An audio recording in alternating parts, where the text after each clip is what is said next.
Okay, so white privilege. I guess the interesting thing to talk about would be, I think we all would agree that it exists in some form or fashion, but then to what degree do you guys think that it exists? And maybe what are some of the examples that you could give that would be prevalent for all of us to understand from your point of view? So I guess, Chisa, we can start with you. Um, well, anytime I talk about white privilege, I like to talk about what it, like how I define it anyway, because I think people have very different perspectives on what white privilege is, and it has become a very hot button term as of late. So, when I refer to white privilege, I kind of just define it as having greater access, to power and to resources more than people of color, right? Because I think a lot of times people say, well, I worked just as hard and I earned the things that I had. Absolutely. I'm not saying that you didn't if you're white. However, it just means that by nature of the color of your skin and how people perceive you, you have greater access to things, right? So that's kind of how I define it. And, do I believe it exists? I do. But along with that, I would also say that I mean, all of us have privilege in some way, shape, or form. I'm as a straight female, I'm privileged because I've never had to worry about being fired because of my sexual preference. So we all have privileges in one way, shape, or form, but I definitely think white privilege is something that we should be talking about, and I'm glad that we are, because it exists, and I think this is a good time to talk about how do we create more of a I hate saying equality because I'm not really about equality, but more equity, right? I mean, can we look beyond skin color? Can we look beyond the features and really treat people more inclusively today than maybe we have in the past? Yeah, I love that. Jen, what about you? What do you think is your definition of white privilege? I think that anybody that watched what happened at the Capitol recently, I mean, to me, that is the epitome of white privilege, because and that's my personal opinion, I don't think that any other race, that action would have been tolerated in any way, shape, or form. And so when that happened, that really struck a chord for me, is that things have gone out of control. You know what I mean? And like, Chisa, is that how you say your name? Chisa, like Lisa. Yeah. Chisa. Okay, sorry, I don't want to say it the incorrect way, but I agree with what you're saying. Everybody has a certain level of privilege, but again, as you mentioned, not everybody has the same starting line, right? And to say that if any person of color would have attempted what happened last week, I mean, whether that's Muslim, you fill in the blank, it really doesn't matter. This would be an entirely different conversation. So for me, that was like the biggest alarm bell. I actually can't believe that happened in my lifetime. I just never, how does that happen? When you talk, like, one of the senators is an Army Ranger, and he was like, the systemic breakdown in the chain of command and security, how does that happen? Anybody would have been relieved of duty immediately. So anyways, I digress. My point is that what I did in preparation for this, I watched Uncomfortable Conversations with a Black Man with Emmanuel Acho. I don't know if you guys have had the opportunity to watch any of them, but they are so powerful, because my takeaway from this is like, okay, we acknowledge that there is a problem, but how do we, like you said, how do we start these conversations, even if they're uncomfortable? And how do we resolve that problem? And so something that he said that I thought was so interesting was, he said, I grew up in a family that did not have pets. My sister was bit by a dog when she was young. I'm a 29-year-old man, and I am now afraid of being bit by a dog. And he's like, and I cannot tell the difference between a perceived threat and a pet. And I thought, okay, like that, I hear you. You know what I'm saying? Like, and I think that in general, what he was saying, and he goes on to say these things in various parts of this conversation, but when you do not take the opportunity to explore diversity and culture, then what do you know about another person? You know what I mean? So, I mean, like, for instance, if you've never seen a Black person, if you grew up in I grew up in a very small town, if you know, how would you know, the difference between a threat, what you're conditioned to think, all those things are so relevant topics right now. And I think it's exploring those conversations and trying to just determine, how do we hear each other out? How do we make that better? Does that make sense? Yeah. Absolutely. Ruth, what about you? What's your definition? I definitely agree with Jen. I think Capitol Hill was a huge marker of what white privilege looks like.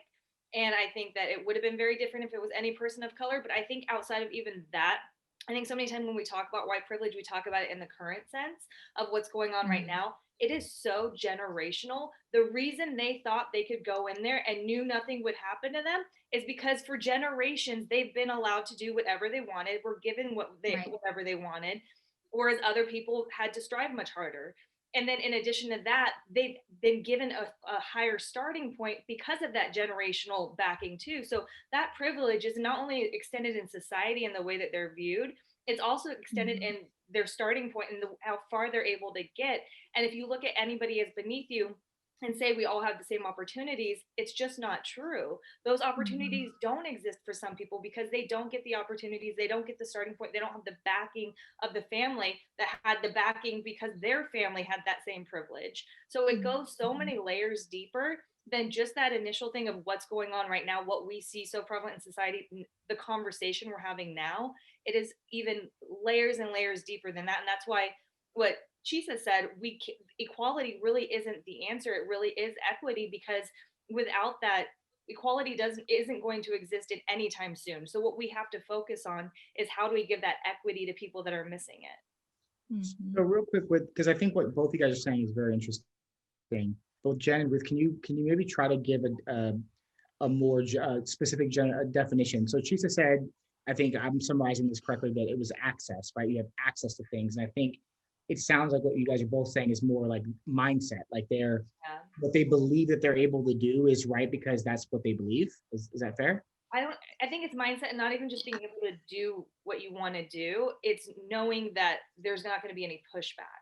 Like if you want to go and get a job, you're not going to have to worry about somebody viewing you a certain way because you look a certain way. You're going to walk in there and feel comfortable. If you're walking down the street, you're going to feel comfortable. If you're going to buy a home, you're going to feel comfortable. You're not being judged when you're walking into a bank. Like there's so many facets of that just exist without you even thinking about it. Okay, Jen?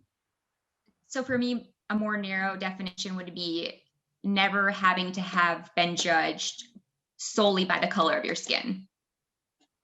Okay. I mean, I just think that sums it up. And then she says, is it fair to say that yours was about access?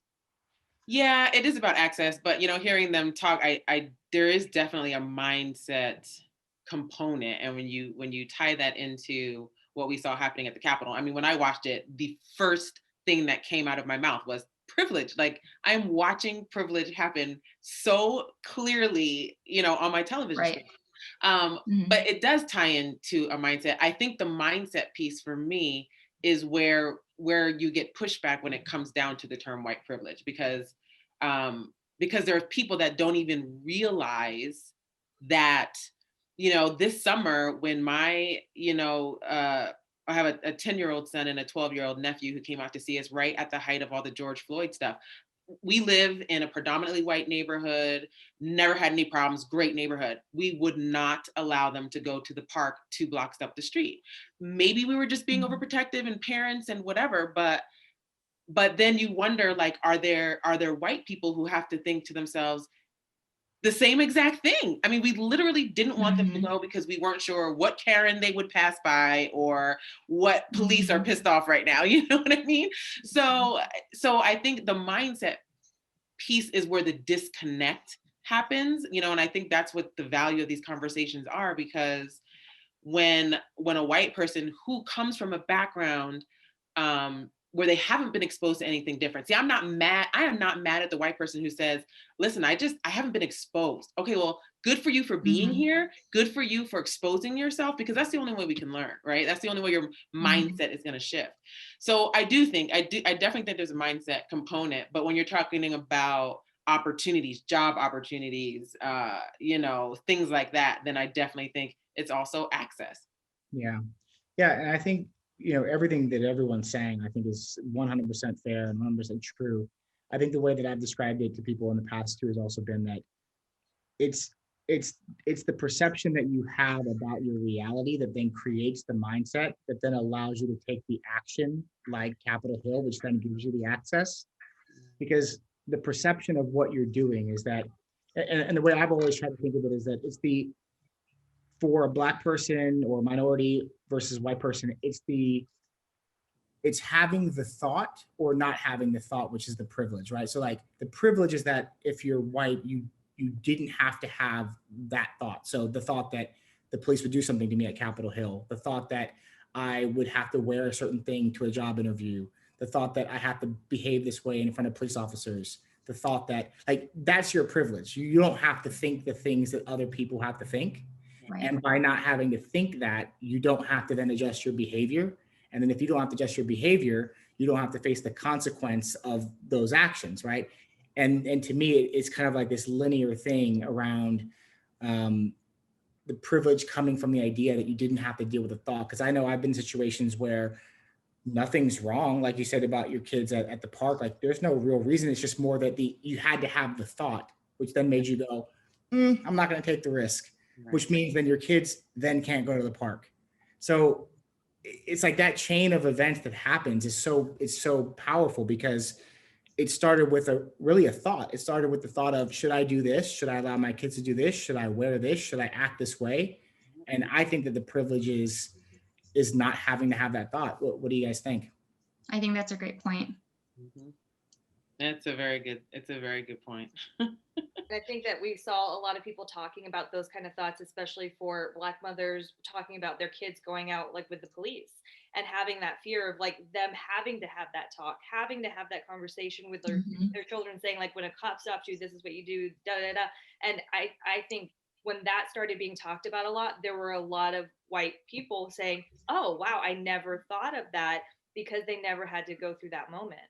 Yeah. Mhm. Well, and then again, if you take that thinking even further, it's the idea that the minute that that kid has that talk or the person has that thought, the way that they behave in the world now changes, right? Absolutely. Because We're even if they embedded in don't feel exactly, they don't feel like, well, I'm still me, I'm still the same person, but my behavior just shifted a little bit. And now I'm a different person because now I have to think. And so the person goes, well, I never had that talk, but that's interesting. I never thought of that.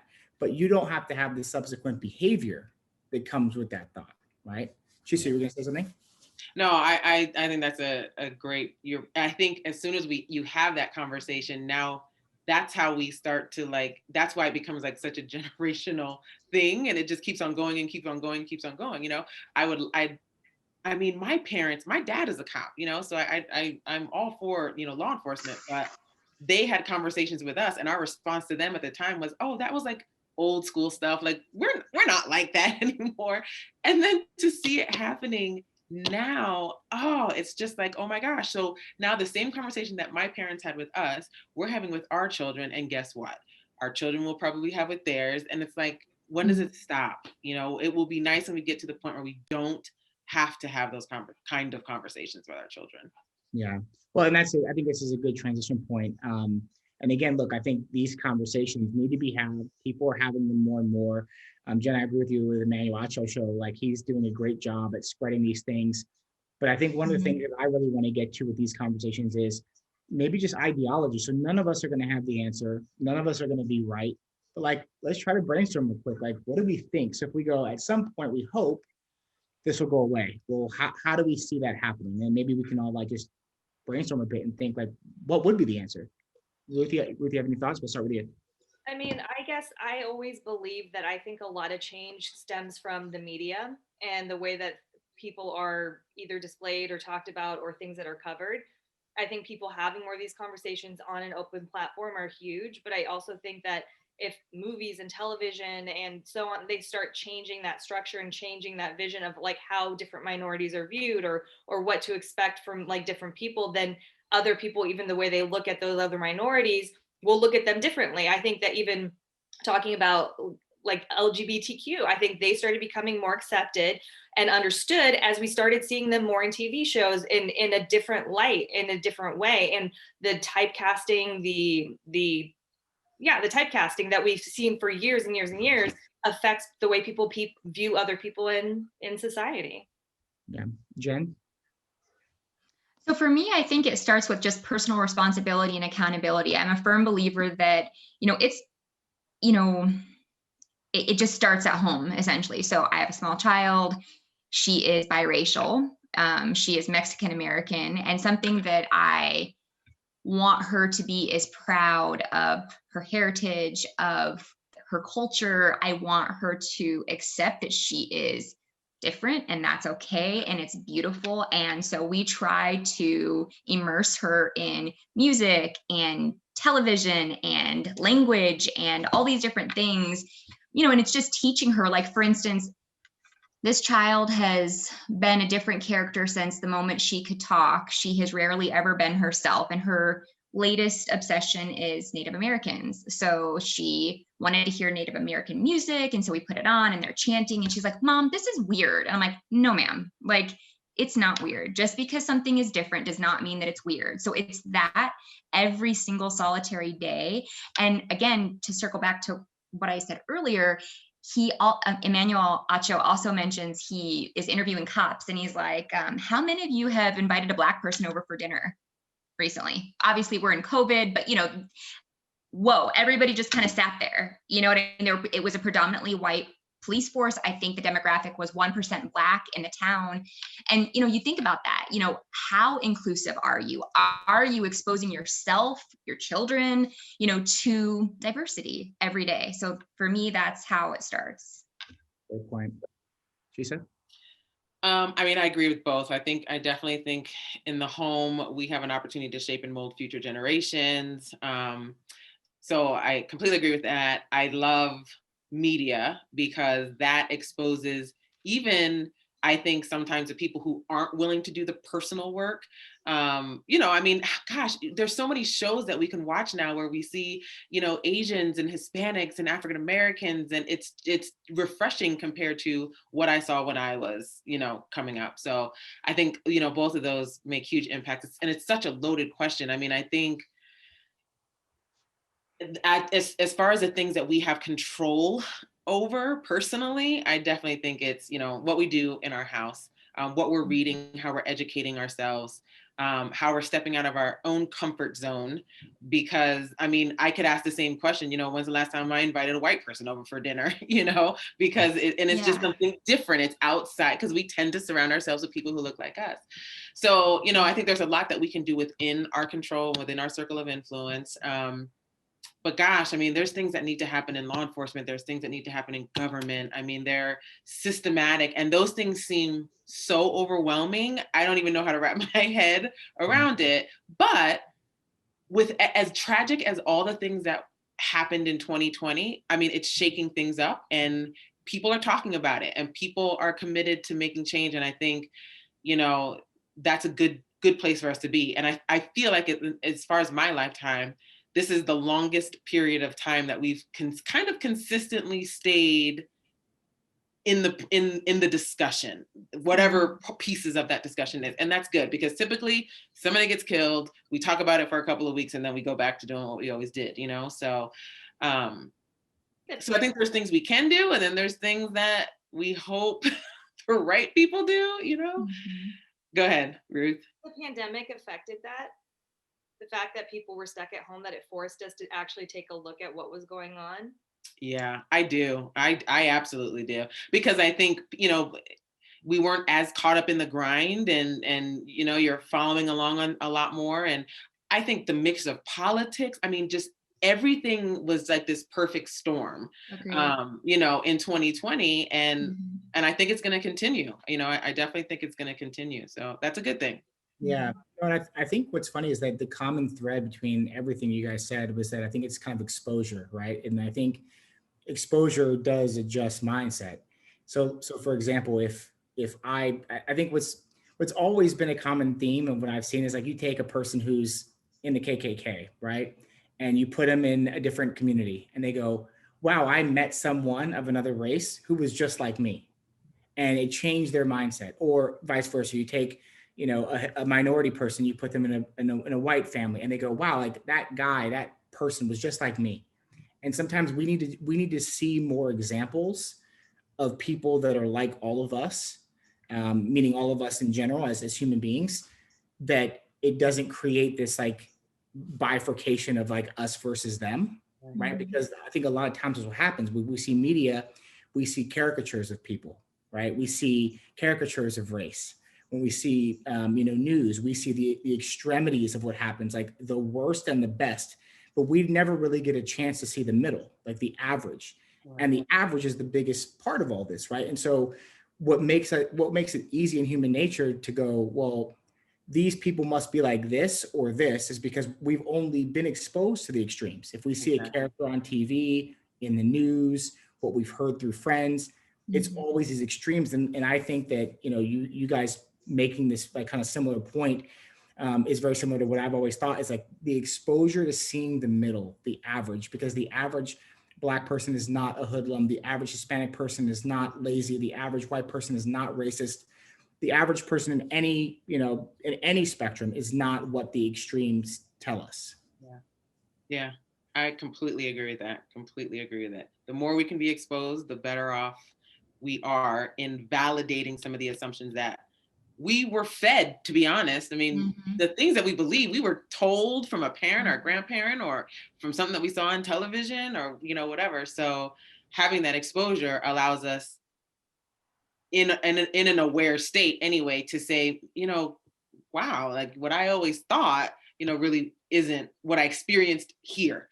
Yeah. You might experience it somewhere, but you didn't experience it here. Therefore, it may not be all, right? So yeah, I totally agree with that. Yeah. Ruth, any final thoughts? I was just thinking, in within that also, I think people in power of any kind of like either in hiring power or an educational power, like I think giving, again, coming back to the access and giving minorities access to higher education, to higher careers, to higher opportunities, I think is going to help in the long run as well. Absolutely. Jen? I said this previously, but it's so worth saying to me. Mentorship is everything to me, I think, because how many of us, so for instance, my parents didn't go to college. I am an Army brat.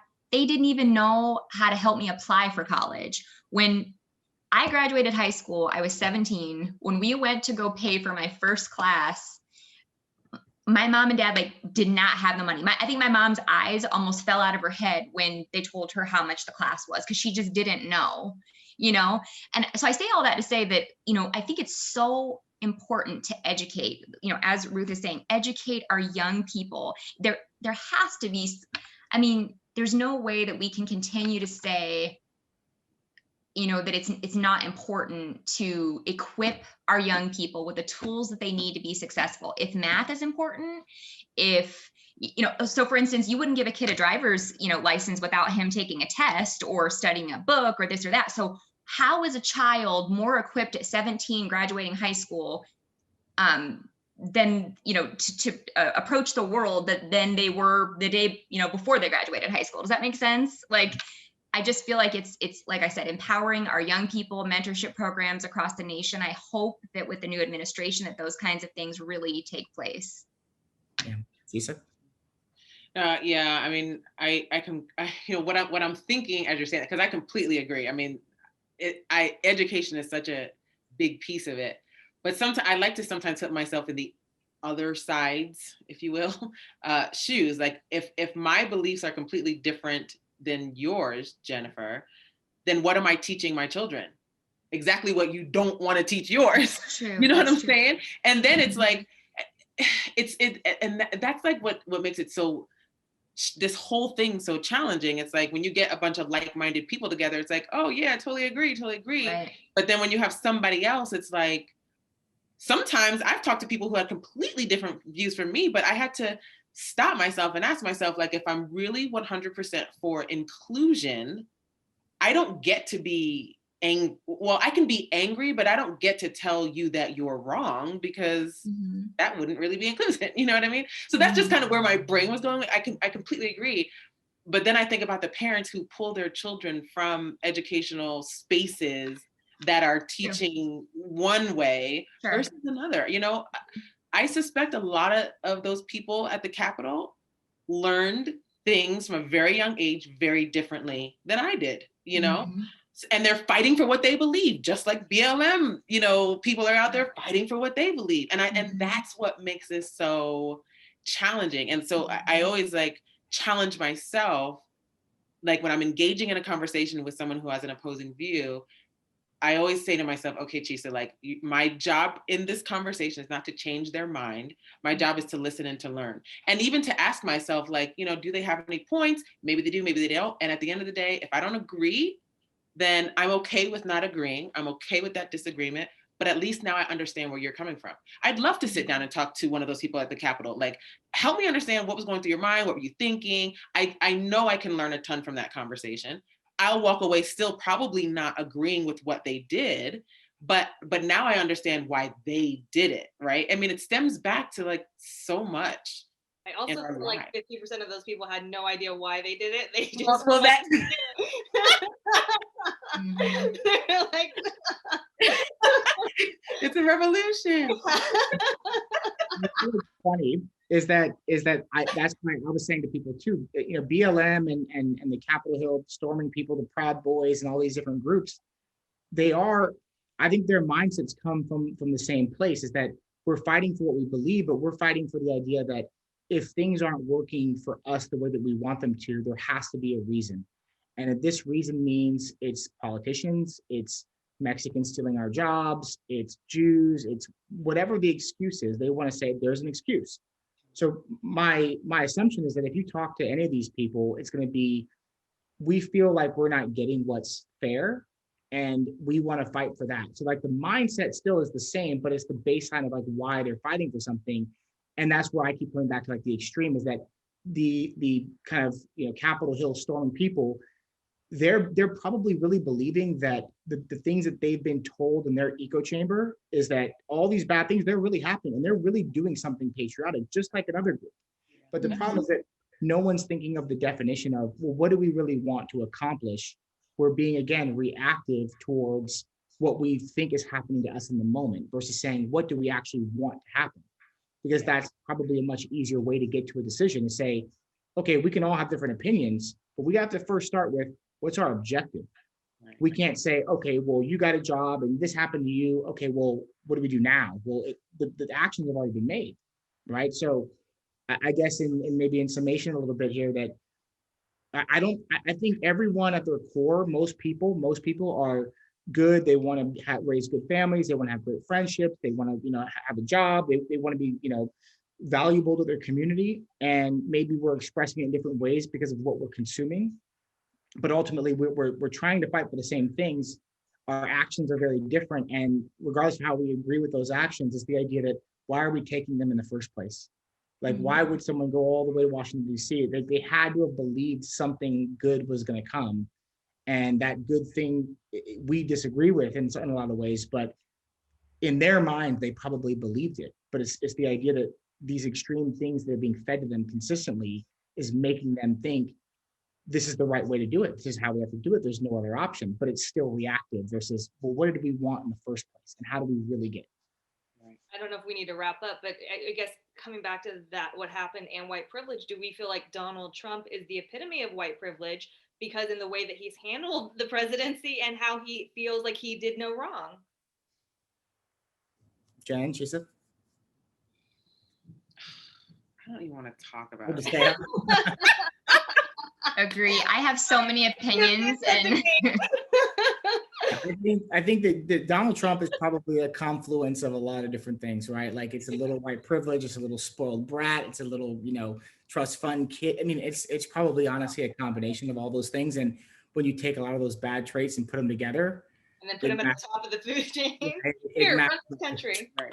Exactly. So, well, in either case, guys, I think, yeah, we'll probably wrap there. I think this has been a super interesting conversation. I think everyone had really interesting points about what they believe white privilege is and how they were defining it.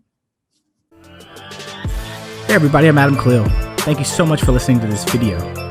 I definitely want you to subscribe to the channel if you want to hear more content like this. But if this content had any value to you, click the like button as well.